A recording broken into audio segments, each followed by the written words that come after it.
जब मोहब्बत दिल से निकले तो धर्म की दीवारें बेमानी हो जाती हैं। नई दिल्ली के जाफराबाद इलाके से एक ऐसी खबर आई है जो आज के माहौल में गंगा जमनी तहजीब की सबसे खूबसूरत तस्वीर पेश करती है।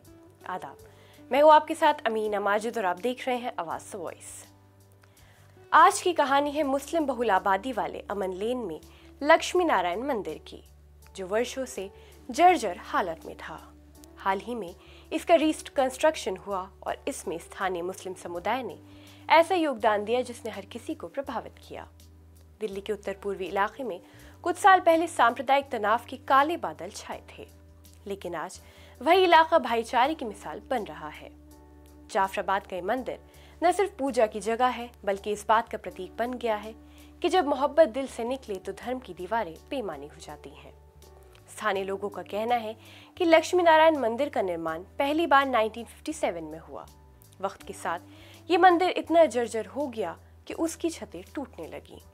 पूजा पाठ करना लगभग असंभव हो गया था। तब मंदिर निर्माण समिति ने फैसला लिया कि इसका रिकंस्ट्रक्शन करना जरूरी है। समिति के सदस्यों ने आस पड़ोस के निवासियों से सहयोग की अपील की और सबसे पहले मदद का हाथ मुस्लिम पड़ोसियों ने बढ़ाया। पुजारी ललमानी शुक्ला बताते हैं कि अगर हमारे मुस्लिम भाइयों का साथ नहीं मिलता तो शायद ये काम इतनी जल्दी और आसानी से नहीं हो पाता। गली में कंस्ट्रक्शन का सामान रखा गया तो मुस्लिम परिवार ने अपने घर का रास्ता दिया। पानी की जरूरत पड़ी तो उन्होंने अपने सबमर्सिबल पंप से पानी दिया। यहाँ तक कि मूर्ति स्थापना के दिन प्रसाद भी हमारे मुस्लिम भाई बिट्टू के घर पर बना और सबने मिलकर भंडारा किया।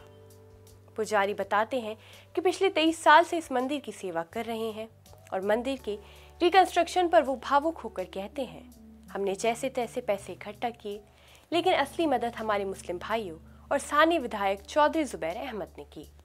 विधायक जी ने साफ कहा, पंडित जी आप बनवाइए, कोई दिक्कत आए तो मुझे बताइए, मैं आपके साथ खड़ा हूँ। दिल्ली का इतिहास हमेशा से साझी संस्कृति और भाईचारे का रहा है। चाहे पुरानी दिल्ली की गलियां हों या सीलमपुर जाफराबाद का इलाका, यहाँ मंदिर और मस्जिद दोनों ही बराबर की अहमियत रखते हैं।